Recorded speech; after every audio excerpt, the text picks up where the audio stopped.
Hola, buenas tardes. Os damos la bienvenida a una nueva charla del ciclo Fuera de Eje. Hoy vamos a hablar de cómo la pandemia ha impactado en la salud mental. Esta crisis sanitaria que nos lleva golpeando ya casi un año ha influido en prácticamente todos los ámbitos de nuestras vidas, en cómo trabajamos, en cómo nos relacionamos. El Estado ha pasado a regular desde con quién nos podemos reunir o cuántas personas, a qué hora podemos estar en la calle o dónde podemos viajar. Todo esto, más allá del control del virus, cuando se ha conseguido controlar, ha tenido impactos en otros aspectos de la salud, pues desde no poder salir a la calle cuando no se podía hacer ejercicio, no nos daba el sol, y obviamente también en la salud mental, que quizá en algunos momentos ha podido ser la gran olvidada de esta pandemia. Cuando hubo la primera ola, ya por marzo, el primer estado de alarma, se conocía poco el virus, los hospitales estaban prácticamente desbordándose y las autoridades sanitarias tenían poco margen de actuación, no había lugar para experimentar, no había lugar para los matices, se decidió un confinamiento total y absoluto a la población para luchar contra el corto plazo. Y el corto plazo era el virus, era la enfermedad respiratoria que lo causa y el daño y el sufrimiento que estaba ocasionando. No sé si con más o menos razón, por aquella época no se miraba la salud a medio plazo, se dejaron sin hacer muchísimas consultas desde enfermos oncológicos, enfermedades crónicas, y aquí también, una vez más, impactó en lo que vamos a hablar hoy, que es la salud mental. En muchos ámbitos, desde personas que ya tenían problemas de salud mental, cómo este confinamiento agravó o no esa condición, cómo las personas que de repente cambiaron totalmente su forma de vivir lo asumieron y lo procesaron, y hay personas que les costó, que desarrolló nuevos problemas mentales a través de este confinamiento, a raíz de este confinamiento, también por el miedo a contagiarse, a contagiar, a perder familiares. Todos estos aspectos de la salud, y en este caso de la salud mental, ya está reflejándose en datos. En la primera ola hubo una subida de consumo de medicamentos para la ansiedad, la depresión y los problemas del sueño del 4%. La preocupación tanto por la propia pandemia como por los efectos que podían tener. Se ha estudiado en varios países, están saliendo estudios de cómo subieron todo este tipo de padecimientos. Uno de hace un par de semanas, de final de diciembre, venía a decir que la prevalencia del insomnio subió al 24%, la del trastorno por estrés postraumático al 22%, la depresión en el 16% y la ansiedad llegó al 15%. Estos niveles son entre 3, 4, 5 veces mayores que los habituales. Queda por estudiar y habrá que hacerlo hasta qué punto se debió, por qué causa concreta, qué fue lo que disparó cada una de estas afecciones, pero está claro que han venido con la pandemia y ella ha influido en estos factores. Tenemos también, ayer salió otro estudio de cómo ha afectado a las personas que más han cuidado, a las personas que han sufrido la enfermedad. Los sanitarios, prácticamente la mitad de ellos, según un estudio, están en riesgo de sufrir enfermedades mentales y un 3,5% de ellos piensan en el suicidio, que es el doble que entre la población general. Todo esto es un cóctel perfecto al que se suma que si ya los servicios para atender los problemas de salud mental seguramente no son los ideales, la pandemia les ha restado capacidad. En octubre, la Organización Mundial de la Salud publicó un informe donde señaló que la crisis por COVID-19 ha perturbado o paralizado los servicios de salud mental críticos en el 93% de los países del mundo. De todo esto vamos a hablar hoy, que además 13 de enero es el Día Internacional contra la Depresión. Vamos a tener una charla que estamos retransmitiendo por YouTube, en la que podéis sumaros con comentarios y con preguntas que trasladaremos a los participantes.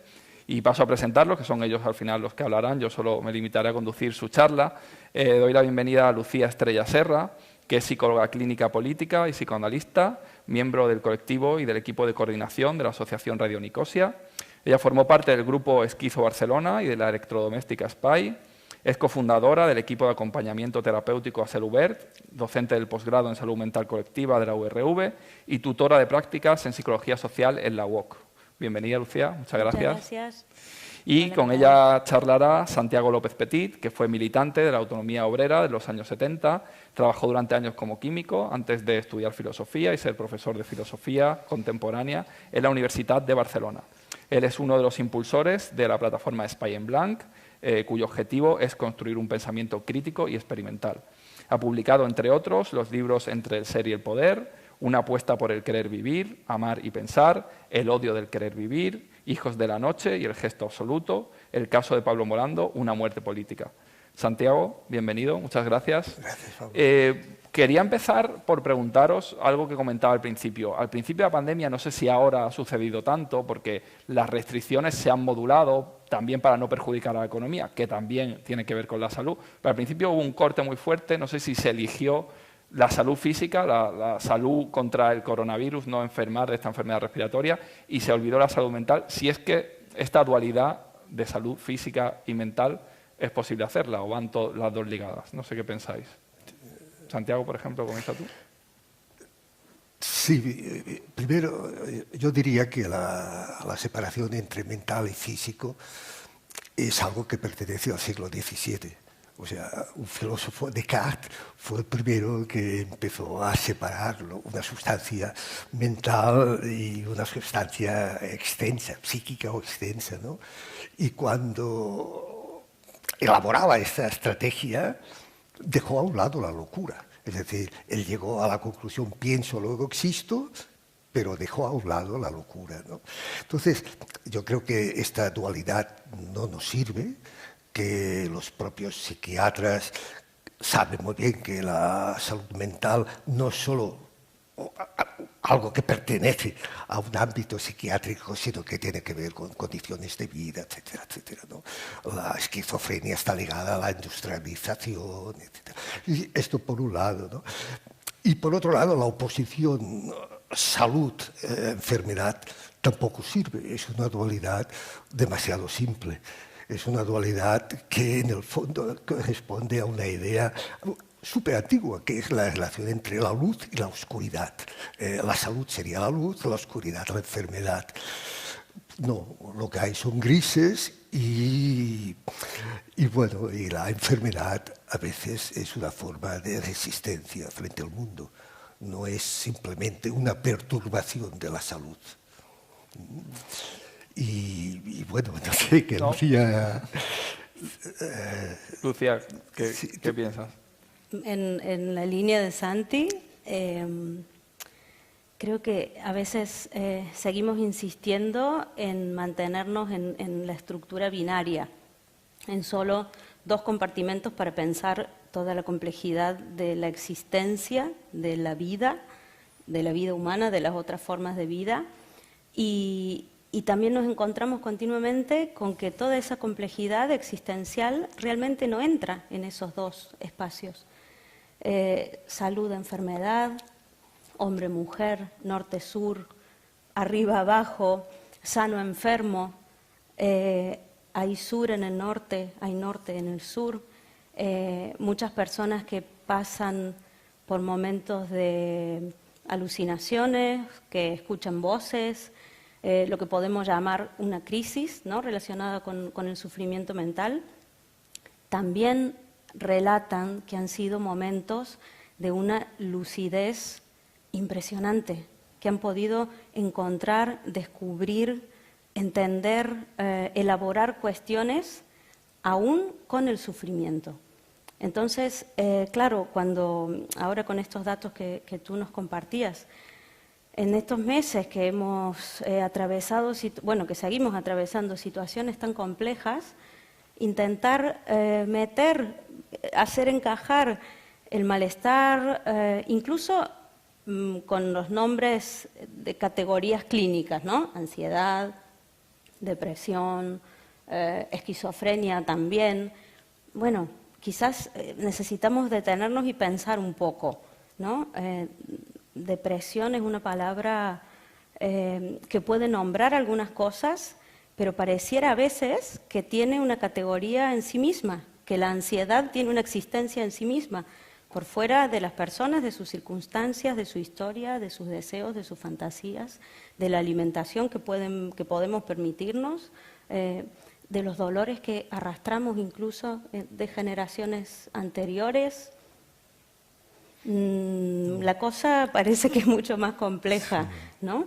Es importante, por supuesto, atender a lo que tiene que ver con la vida y la materialidad de nuestro cuerpo, pero hasta nuestros genes reaccionan a nuestro entorno y a nuestras decisiones. Precisamente esto que decía de esta escala de grises, quizá, no sé si en la pandemia hemos todavía categorizado mucho más, porque nos encontramos en una situación en la que había que dar, o las autoridades al menos así lo hacían, instrucciones a la ciudadanía de ahora se queda uno en casa, ahora no, ahora se puede hacer esto, ahora se puede hacer lo otro. La enfermedad, la salud mental, que obviamente es parte de todas nuestras circunstancias vitales, cuando muchas de nuestras circunstancias vitales tienen que ver con la pandemia, con un virus que está circulando. ¿Cómo la impacta? ¿Cómo se relaciona con ella? Sí, o sea, claro, si tuviéramos mucho más tiempo, habría que analizar qué ha supuesto un confinamiento. Es decir, para mí es un antes y un después. O sea, el confinamiento es... Durante los primeros días de confinamiento yo me dedicaba a salir por la noche con una bolsa de basura, porque era la única manera de que no me detuvieran, porque no tenía un perro, a escuchar el silencio. Porque había un silencio en Barcelona que nunca he oído, porque no era ausencia de coches, era un silencio casi diría metafísico, ¿no? Algo así, ¿no? Entonces el confinamiento, podríamos decir muchas cosas, pero entre otras cosas fue como una especie de suspensión del tiempo, que ambivalente, porque era un alivio no tener que ir a trabajar, por ejemplo. Y a la vez era una condena, porque no sabías qué sería de tu vida. Es decir, esto está en el centro. Y respecto a lo que tú dices, el confinamiento y la pandemia lo que hace es acelerar tendencias que ya existían, unas claras de control, etcétera, etcétera, pero lo que haces tú de referencia a la salud y la salud mental, pues evidentemente dispara algo que ya estaba. Ya estaba la soledad, ya estaba la depresión, ya estaba, evidentemente, no sé, me parece que cada 4 visitas a UCAP es una es por depresión. O sea, todo esto ya estaba. Lo que pasa es que el confinamiento pone a cada uno de nosotros delante de su propia vida. Y la ves a veces banal, a veces estúpida, a veces pues vacía. Y entonces, pues bueno, es lógico que lo que ya existía, que son enfermedades de la normalidad, la depresión, en fin, pues se disparen. Y es un poco lo que ha pasado. Y la punta del iceberg que se ha estudiado es lo que decías de los sanitarios. De los sanitarios, pues bueno, pero si se hiciera una encuesta mucho más amplia, pues evidentemente saldría, ¿no? Saldría este malestar que ya existía y que ahora pues sale a la luz, un malestar de fondo. No sé si tiene algo. Quizás en esta situación de forzado distanciamiento con las personas que son necesarias en nuestro entorno afectivo, nuestras redes, nuestros espacios de apoyo, también hemos encontrado nos hemos encontrado más en la intemperie de la precariedad. Hablamos mucho del quedarnos encerrados en casa, de que nuestras casas también en algún punto hayan dejado de ser solo nuestras casas y hayan pasado a ser el espacio de trabajo y toda la hipermovilización, y que si pones la lavadora o si contestas los correos y se confunde toda esa temporalidad, y eso también impacta en cada uno de nosotros. Pero no solo ha sido el aislamiento en la vivienda de cada quien. Muchas personas no han estado en aislamiento, no han estado confinadas en sus casas. Personas que trabajan, que no tienen la opción de teletrabajar, personas que también se han encontrado más aliviadas. Al principio del confinamiento escuchábamos mucho, ¿no?, de esta preocupación, las personas con problemas de salud mental, ¿cómo estarán viviendo? ¿Qué va a pasar? ¿Se viene una catástrofe? Había algunas personas que hablaban de que cualquier ingreso psiquiátrico que habían tenido había sido infinitamente peor y mucho más violento que el hecho de estar en casa. Sí, aburriéndonos, encontrándonos con cuestiones que a veces, bueno, no son muy agradables, pero quizás mantenemos un discurso bastante homogéneo y nos olvidamos de que hay muchas personas para las que esta situación de confinamiento, incluso de pandemia, no ha sido lo más traumático que les ha pasado en la vida. No solo por la singularidad de cada existencia, sino porque incluso en nuestra propia sociedad hay personas que atraviesan situaciones de precariedad que nos deberían hacer estremecer continuamente. No tiene solo que ver con el aislamiento que ha producido la pandemia. ¿Y hasta qué punto veis que que se ha agudizado, decía antes Santiago, esto es un bache, o también hablamos antes contigo, Lucía, antes de estar aquí, que se habla de que se viene una nueva pandemia de problemas mentales a través de la propia pandemia del coronavirus? ¿Esto será un bache que se superará y no dejará mayor secuela, o es algo que a lo mejor tiene repercusión a largo plazo en la salud mental? O sea, para mí el punto de partida es la forma de explotación hoy. Y la forma de explotación hoy es una continua movilización personal. Es decir, cada uno de nosotros tenemos que trabajar nuestra propia vida para hacerla rentable, para rentabilizarla. Si no eres capaz de, yo lo digo siempre en broma, si no eres capaz de convertir tu yo en un yo marca, en el mercado de las marcas, pues eres un fracasado. Entonces, en la medida que vivir es gestionar tu propia vida, pues evidentemente el malestar está aquí. Es decir, es una sociedad que tritura las vidas. Entonces, por eso decía, ¿no? La pandemia que ha hecho, pues ha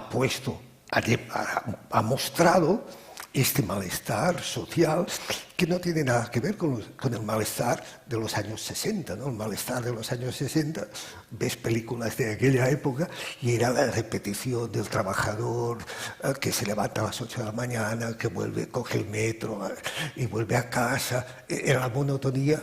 Hoy el malestar no va ligado a la repetición, sino a lo imprevisible que va a ser tu propia vida. O sea, el malestar va ligado, y la enfermedad mental va ligada a que te tienes que mirar cada día delante de un espejo y decidir por cuánto te vendes, por cuánto te vendes. Y bueno, lo tienes que decir en soledad. Y no hay un horizonte emancipatorio. Y esto es un poco la clave. Es decir, en soledad tienes que decir qué haces tú de tu propia vida.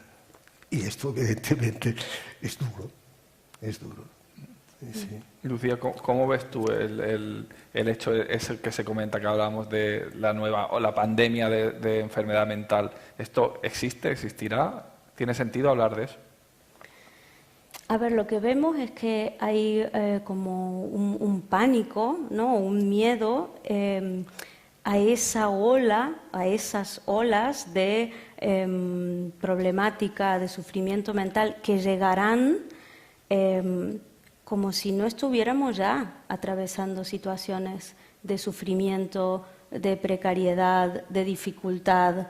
En la narrativa mediática se insiste, ¿no? Esto que comentabas al principio, en primero salvar o la economía o la salud entendida, ¿no? Como solo, bueno, la necesidad de respirar, por supuesto, pero solamente lo físico, lo biológico, y que luego llegará luego se le dará atención a esos efectos en nuestra emocionalidad, en nuestra afectividad, en nuestra propia vida. Y vemos en nuestra propia existencia, en el día a día, que el mismo vivir está compenetrado, convive lo psíquico, lo afectivo, las propias condiciones en las que podemos tomar algún tipo de decisión o no sobre la forma en la que estamos viviendo. Quizás en ese sentido sería interesante pensar qué va a pasar a nivel de salud mental, que en otro aspecto a veces decir salud mental no nos dice nada. Es un poco como significante vacío. No podemos tomarlo, no podemos cogerlo. ¿Qué es salud mental? Creo que es algo que cada persona debería en algún momento poder considerar.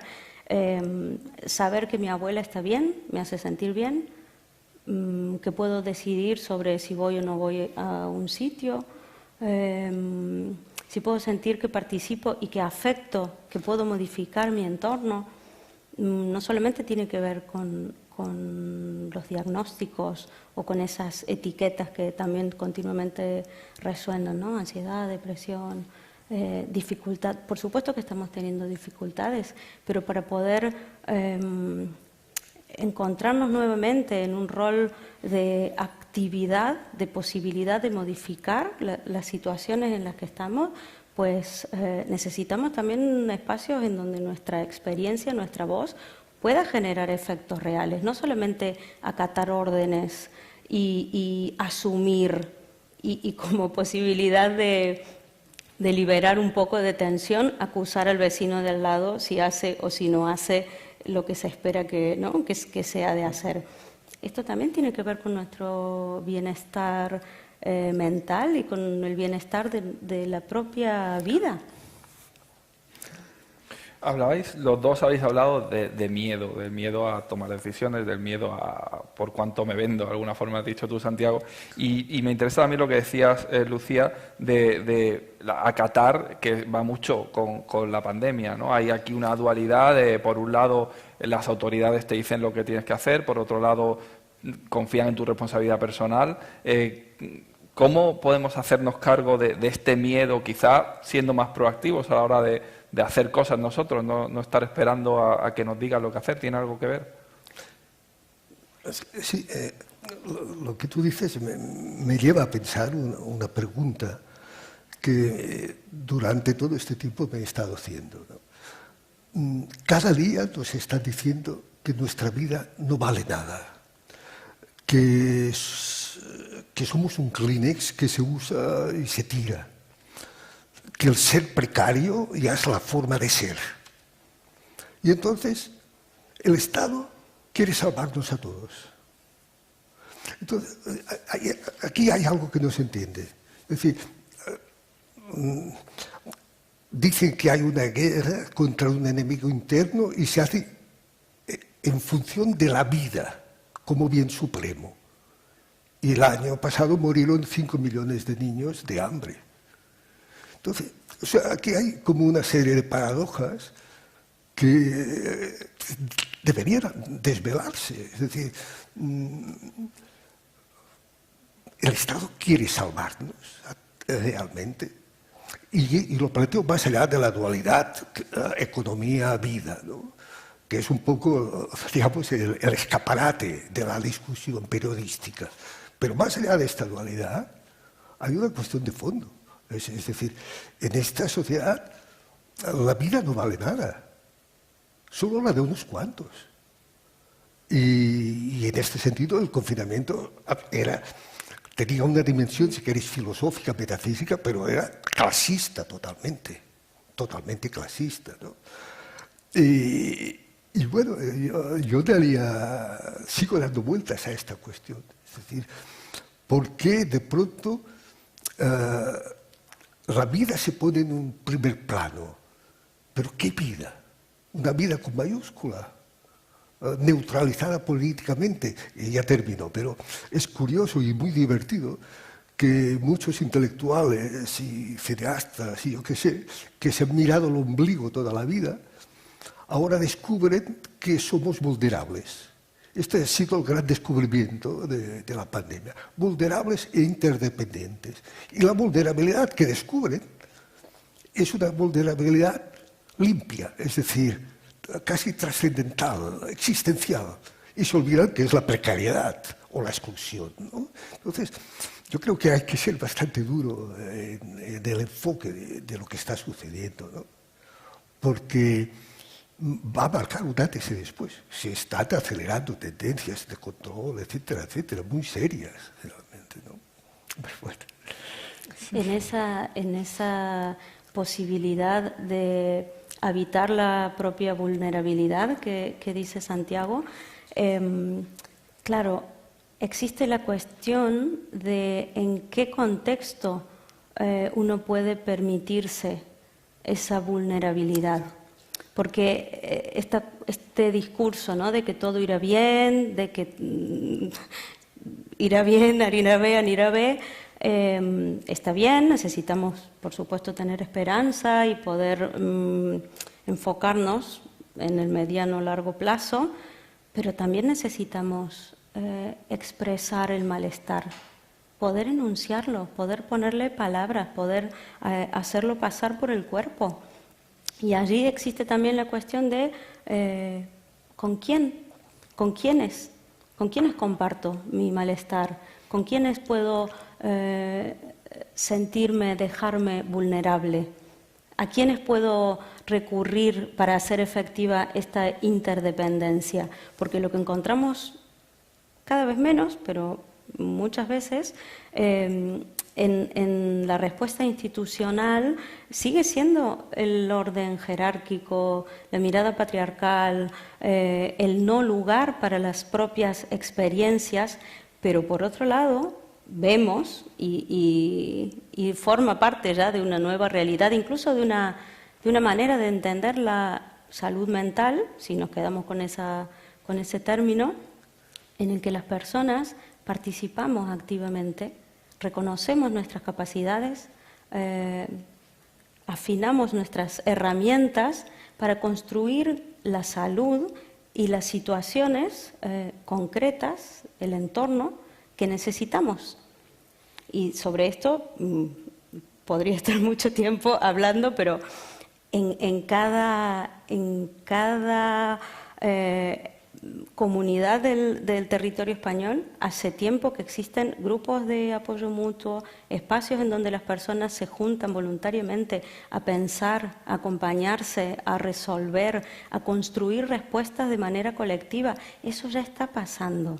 A veces me preocupa un poco que haya que buscar tanto, que haya que hacer una investigación bastante profunda para llegar a conocer esos espacios, esas otras miradas que hace prácticamente un siglo están hablando de que solo involucrándonos en la propia existencia junto a otros podemos producir bienestar, podemos producir salud y sobre todo podemos transformar unas condiciones en el extremo del neoliberalismo que estamos viviendo que efectivamente nos aceleran el sufrimiento y muchas veces aceleran la propia muerte.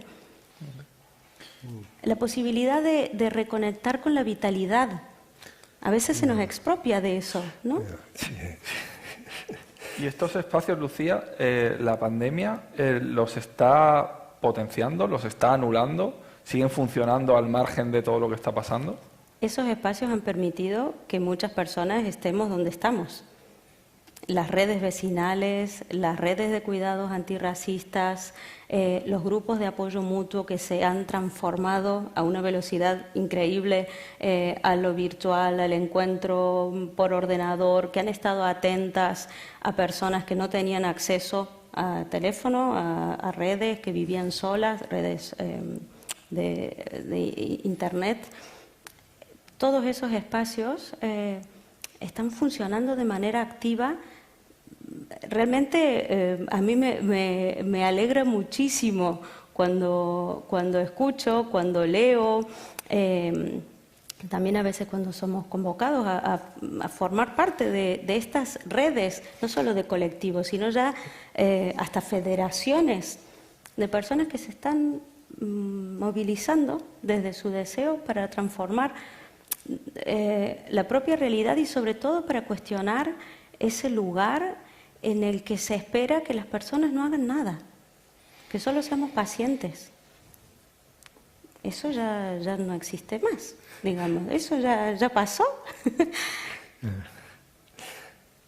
Santiago, hablabas de la precariedad y la pandemia, si ha hecho algo, es acentuar la precariedad y la vulnerabilidad. Quien está en peor situación lo ha pasado mucho peor.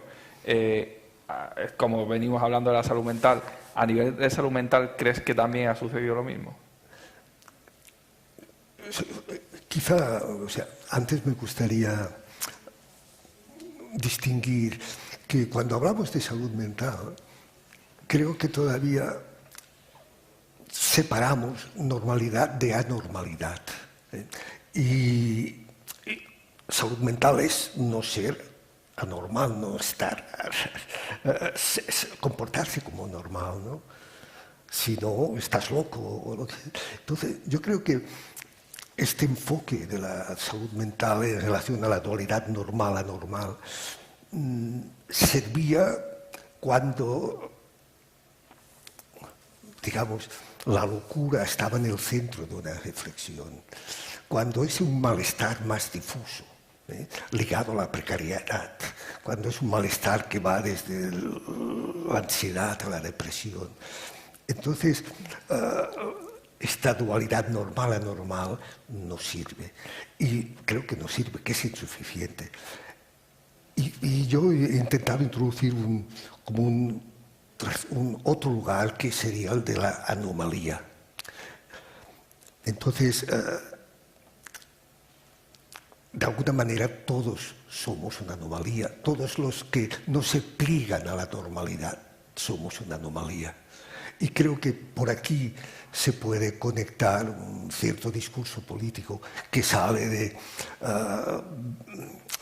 alabar la locura como una verdad implícita en ella misma y no ver que el malestar es mucho más difuso y transversal. Y la figura que la organiza quizá sea esta, ¿no? Plegarse hoy a la normalidad implica enfermar. Y la precariedad es, digamos, el fundamento de este malestar, ¿no? Es decir, la precariedad no es laboral solamente, es una precariedad existencial de las amistades, de la pareja, de todo, ¿no? Entonces, esta precariedad nos atraviesa y nos constituye. Y reducirlo a la salud mental me parece totalmente insuficiente. Estáis los dos insistiendo en huir, que me parece muy interesante, huir de esta dualidad de tú eres sano, tú eres enfermo, porque bueno, todos podemos tener un poco de salud a veces, un poco de enfermedad, estar bien o mal. Sin embargo, sí que parece que hay un mercado que sí que quiere decirnos tú no estás sano y a ti te doy tal solución, y quiere vendernos soluciones en función de encasillamientos. ¿Esto es reversible? ¿Se puede luchar contra este mercado?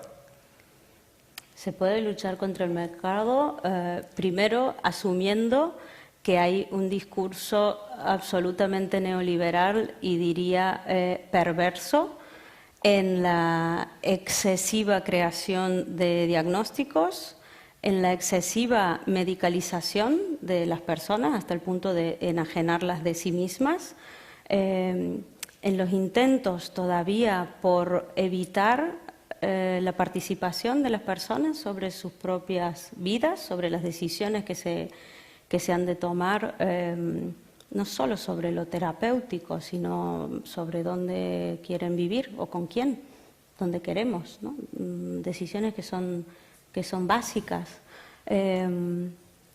Hay una producción muy interesante y muy heterogénea sobre otras maneras de hacer en salud mental, en apoyo mutuo, en construcción de otros discursos, de otras prácticas, otras narrativas, acerca de cómo construir una vida digna en lo colectivo, en lo grupal, en lo personal. Evidentemente nos encontramos con no solo con el mercado, con la industria farmacéutica, con las enormes cantidades de dinero que dedican los estados a pagar psicofármacos como única respuesta ante el malestar, sino también ciertos discursos de la voluntad, del piensa fuertemente en que esto va a cambiar y esto va a cambiar. Pues no, sabemos que no. La psicoeducación, el consejo, el ejercicio mental, Sí, en esta línea yo creo que preferiría, en vez de hablar de mercado, de hablar del poder terapéutico. Para mí el poder terapéutico va desde la medicalización hasta la psicología, ¿no? Y el poder terapéutico, así para decirlo deprisa, es la cara blanda del Estado. La cara blanda, la cara dura es la policía, pero la cara blanda es el poder terapéutico, ¿no? Y hay... esta idea salió de todo un grupo de compañeros que estuvieron estudiando, es muy largo de explicar, pero estuvieron estudiando la cárcel de Villabona en Asturias, que es una cárcel en la que tú entras firmando un contrato terapéutico y te obligas a dejarte seleccionar incluso tus amigos, tus amistades, bueno, todo, ¿no? Pues esta cárcel terapéutica en la que los propios presos se cachean a sí mismos, no hay carceleros porque hay psiquiatras, pues esta cárcel es el modelo de la sociedad, es el modelo en pequeño, y esto lo trabajamos bastante, ¿no? Y es esta idea del poder terapéutico, ¿no? El poder terapéutico, ¿qué hace? Pues despolitiza, culpabiliza, porque en el fondo tú eres culpable de tu propia situación, y lo que está por encima es el diagnóstico que es ambivalente. En esto también creo que hay que ser serios, ¿no? El diagnóstico te clava una identidad de por vida de la que difícilmente puedes salir, pero el diagnóstico también de alguna manera detiene una búsqueda infinita para saber qué te pasa. Yo aquí hay que matizar esta cuestión, ¿no? A pesar de esto que me cargo la idea de poder terapéutico, pero la cuestión del diagnóstico es complicada, ¿no? No solo de una cara, ¿no? Y con respecto a esto que dices, ¿podemos ahora con el coronavirus aferrarnos, o puede algunas personas aferrarse eso de la respuesta que me pasa? No, es que me pasa que está la pandemia, me pasa que está el confinamiento, y ahí puede enmascarar otros problemas. Más allá de aflorarlos, puede también enmascararlos. Es que ya teníamos muchos problemas antes de la pandemia, antes de marzo Sí, por del eso año digo que pasado. precisamente a lo mejor achacar al coronavirus problemas que ya teníamos y aferrarnos a él como una causa de algo que ya nos pasaba. ¿Puede estar pasando eso? En esta línea también que decía Santiago, el hecho de que el poder terapéutico nos desresponsabilice de lo que nos pasa, también nos quita la capacidad de transformar eso que nos pasa en las condiciones en las que nos pasa.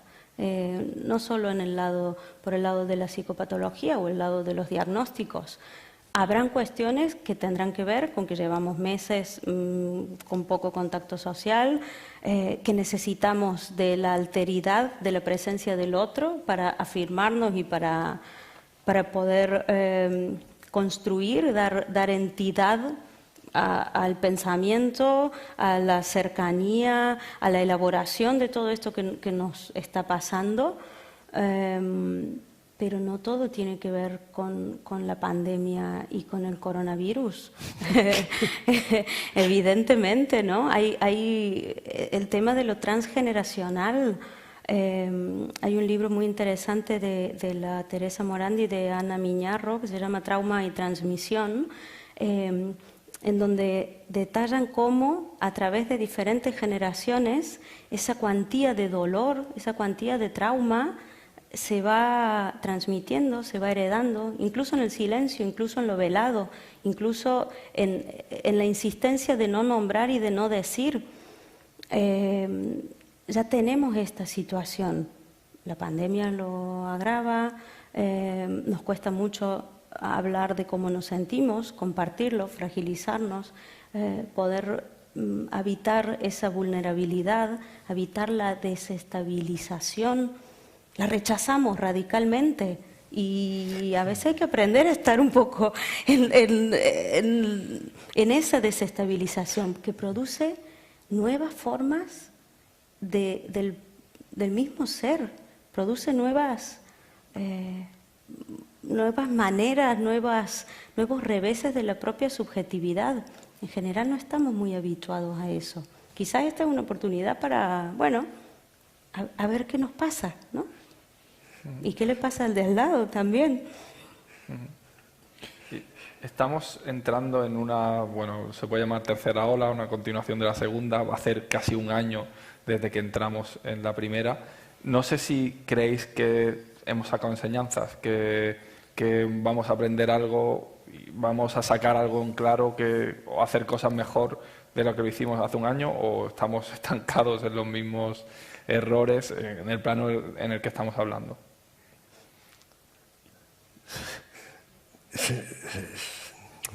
Ojalá se pudiera decir que ha servido para algo, ¿no? Sería muy bonito poder decir, vamos a sacar enseñanzas, todo saldrá bien, etcétera, ¿no?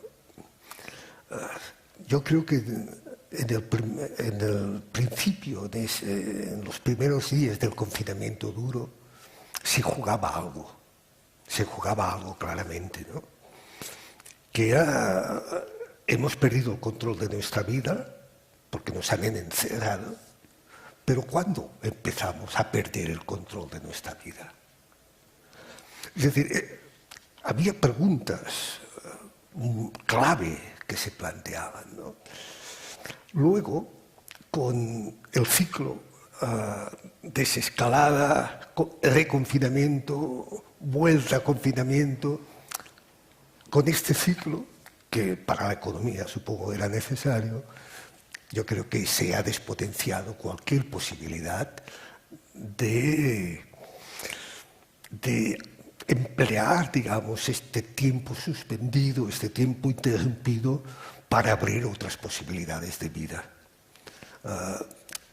Lucía decía los grupos de apoyo, etc. Sí, evidentemente, es cierto, es mucho, pero la mayor parte de la gente, la reacción prioritaria ha sido ir al papá Estado a pedirle dinero, en vez de pensar el sistema inmunológico de otra manera, no como un baluarte, y emprender una huida construyendo otras instituciones. No se ha hecho, se ha ido al Estado a pedirle dinero.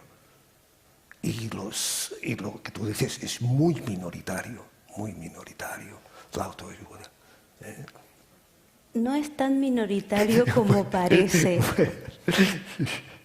También porque efectivamente, antes de la pandemia, esa respuesta del Estado en las redes de atención pública a la salud en general y también a la salud mental, evidentemente, y teniendo en cuenta a muchísimas personas que están ahí, con un compromiso y asumiendo una cantidad de dificultades, que ese también es otro asunto, porque se deja en el cuerpo y en la vida de esos profesionales la respuesta y el poder llegar a atender, escuchar, acompañar a tantas personas con una demanda que cada vez es más alta y con unos recursos que cada vez son menores.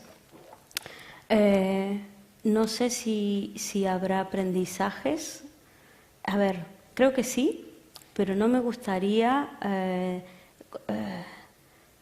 asumir que sí en el sentido de que debemos hacerlo, deberíamos hacerlo. No lo sé. Creo que cada quien también tiene que poder dedicar un espacio a ver qué saca de todo esto. Ante esa falta de respuesta estatal, y en eso sí que me gustaría pensar en que quitamos confianza hacia la respuesta de papá Estado, hacia la respuesta estatal, y aumentamos la confianza en las propias capacidades, en la propia vitalidad y en la posibilidad de construir junto a otros. Y en ese sentido, quizás hace unas cuantas décadas esta idea de apoyo mutuo era muy incipiente, incluso se hablaba, ¿no? Bueno, todavía se habla, pero a veces de esta manera de entender como supervivencia, ¿no?, a un sistema que genera violencia, que oprime, que produce más sufrimiento que los mismos diagnósticos. Pero estamos en esta situación en la que las propias personas ya sabemos exactamente qué necesitamos y qué tipo de respuesta necesitamos. Y si no es exactamente, estamos queriendo averiguarlo, recuperando esa capacidad de transformación, de agencia, de poder, de valorar lo que se construye en el vínculo, en la relación junto al otro. Lo hemos visto también en cada barrio, personas con las que ni siquiera nos hablábamos y algo se movía y, uy, a ver cómo está el vecino, a ver cómo está la vecina. Tenemos esa capacidad de responder, de atender a lo propio y de atender a lo del otro. Pasa que, claro, la velocidad excesiva de la vida en el neoliberalismo busca que estemos desposeídos de esa capacidad. Quizás estos momentos de silencio, estos momentos de calma, los pocos ratos entre el teletrabajo y la serie y, ¿no?, ese otro tipo de movilización que también vivimos, quizás nos permitan, bueno, recuperar algo también de la ternura, de la mirada hacia el otro, ¿no?, del miramiento, pero no ha de ser un imperativo. Quizás sea un efecto de esto que estamos viviendo, quizás no, y todavía no sabemos qué efectos vendrán de esto. Antes de pasar a las preguntas, que tenemos ya unas cuantas de quienes nos están siguiendo a través de YouTube, que podéis animaros y mandar, he visto que aquí pones un futuro en el que, bueno, hay una posibilidad de hacer cosas que a lo mejor no hacíamos o de animarse a mejorar ciertas cosas. ¿En qué sentido es necesario o se puede pensar en un futuro esperanzador? ¿Tiene sentido? ¿Debemos esperanzarnos con el futuro una vez que pase todo esto?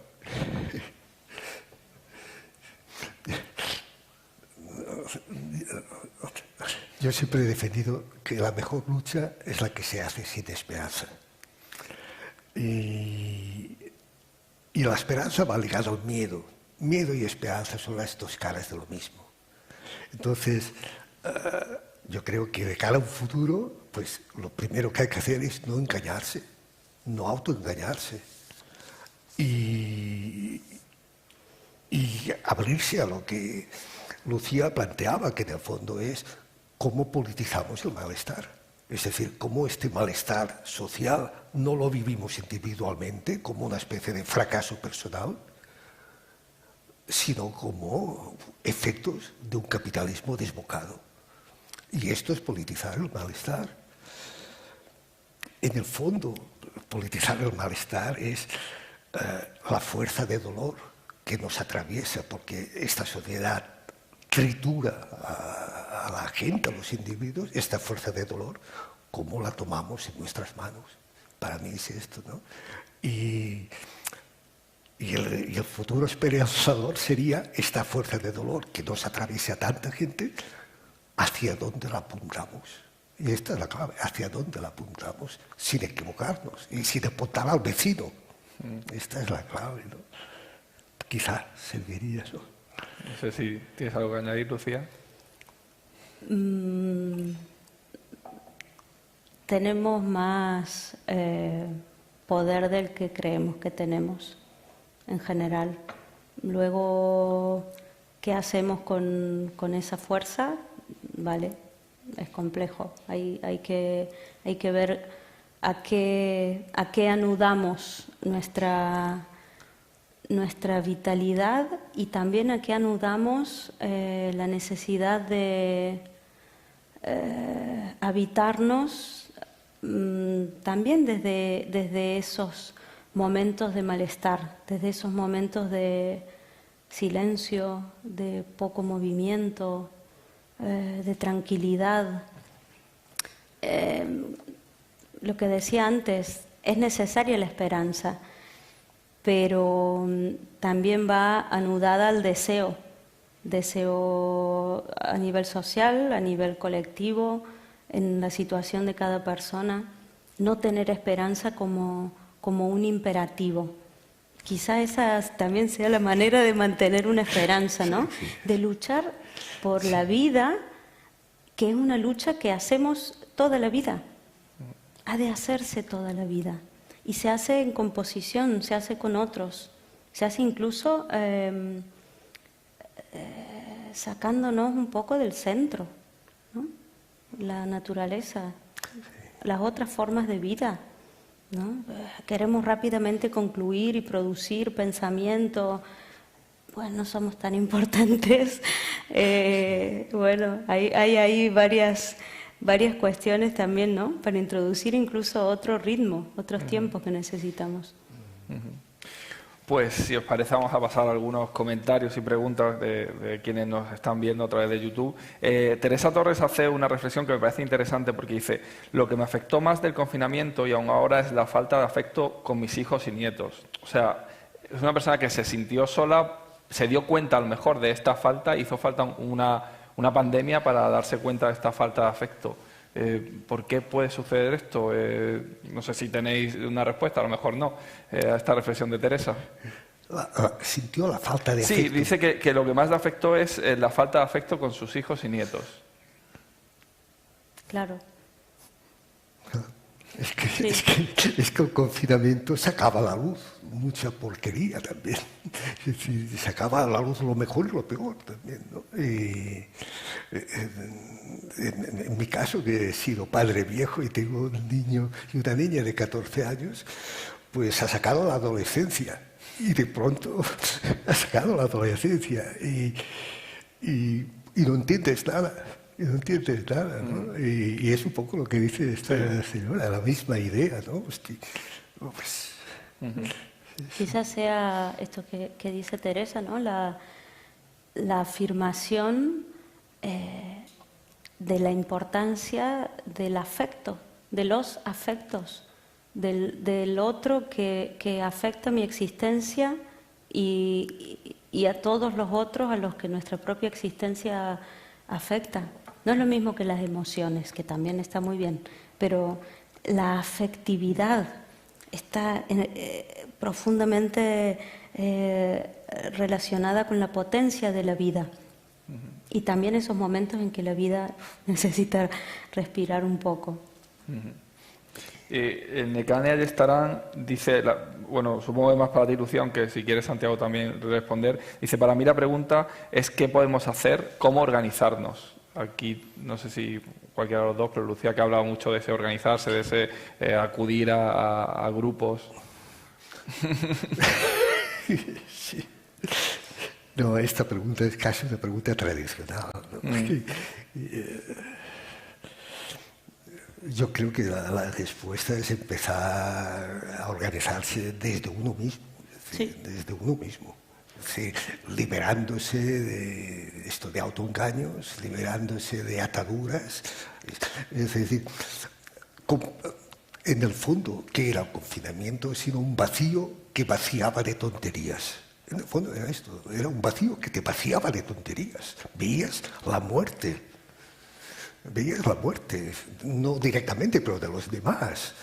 Y las estadísticas de la televisión sería otra cosa para hablar. Cuando iban diciendo, hoy se ha superado la marca de los 3.000 muertos, etcétera, ¿no? Entonces, todo esto, pues yo creo que, bueno, tenemos que pensar mucho más a fondo, realmente, ¿no? Sí. Sí, claro, no habría una respuesta para eso, ¿no? El cómo organizarnos, porque depende también de cómo esté, de quién sea esa persona que ha preguntado eso. Claro. Pero a veces sí que hay tantas experiencias, hay tanta tradición de organización por fuera, ¿no? del eje del Estado, tantos ámbitos en los que los efectos están siendo absolutamente la transformación del mundo.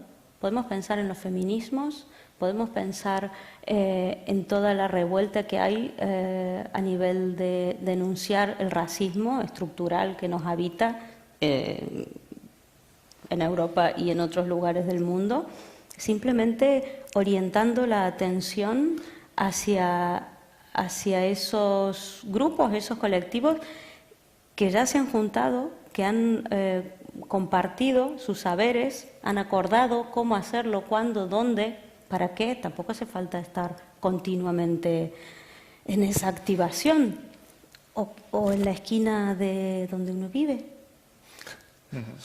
Sí, y un apunte, digamos, de cara a la organización. Es decir, fijaros que en el espacio político hoy lo que ha aparecido es la extrema derecha. Porque la extrema derecha sabe utilizar muy bien la muerte y sabe de la centralidad política de la muerte, ¿no?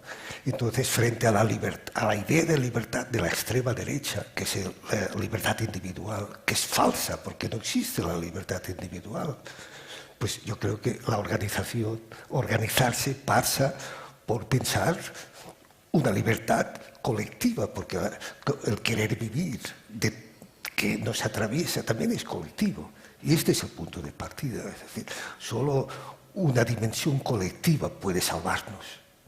Y organizarse sería cómo podemos sumar malestares que son distintos y que son los mismos.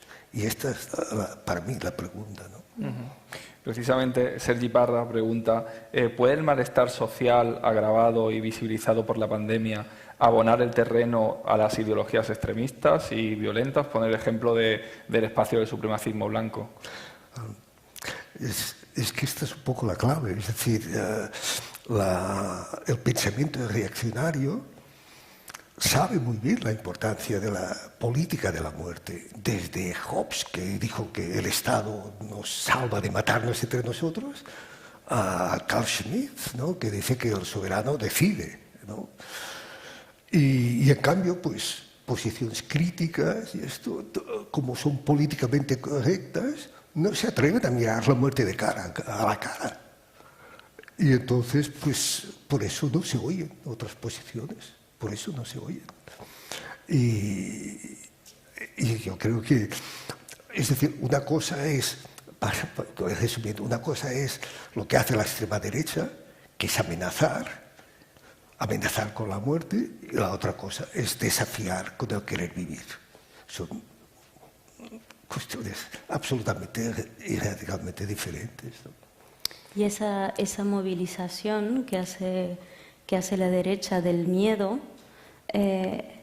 ante la posibilidad de que mi situación empeore, pero también en especial el miedo al otro, el miedo a cualquier existencia que no sea como la mía.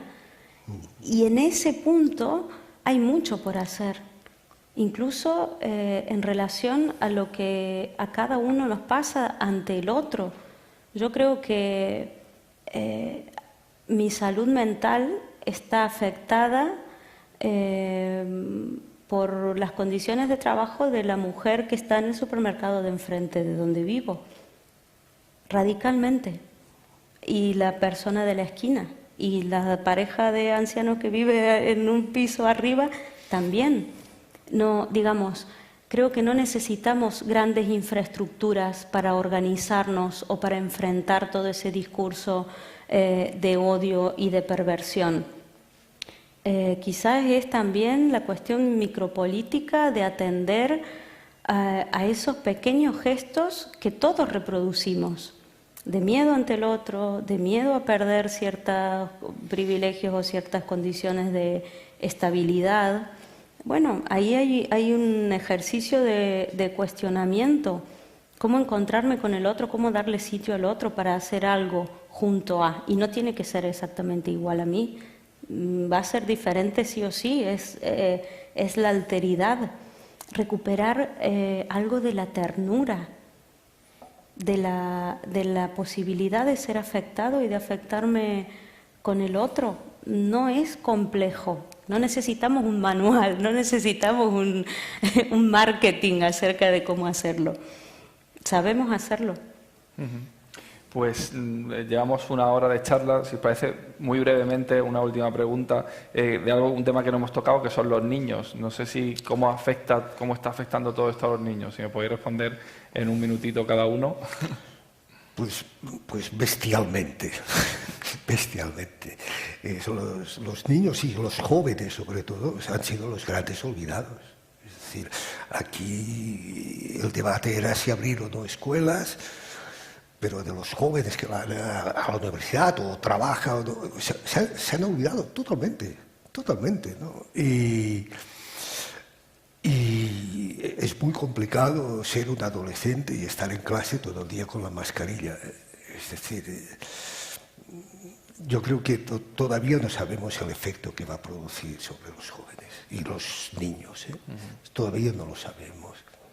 Porque va a ser, tú hablabas de un trauma, yo creo que va a ser a largo plazo, a largo plazo.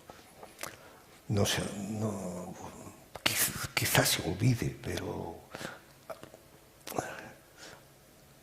habrán pasado, es decir, desde momentos estupendos, por ejemplo, mis hijos tirando aviones de papel con otros niños, desde momentos hermosísimos a momentos muy duros, muy duros. Sí, va a marcar un momento de sus vidas importante. Exactamente, ¿no? Y no hablo de los niños que no tenían ni balcón, ni podían ver el cielo, claro, que también hay muchísimos, ¿no? No sé. Hay una paradoja allí también porque muchas veces recibimos un discurso en el que somos infantilizados, en el que se nos explican las cosas o se espera de nosotros solo unas pocas respuestas, pero por otro lado, los niños y las niñas son muy poco considerados como sí, actores activos. Totalmente, en las decisiones políticas, en cómo organizamos las ciudades, en cómo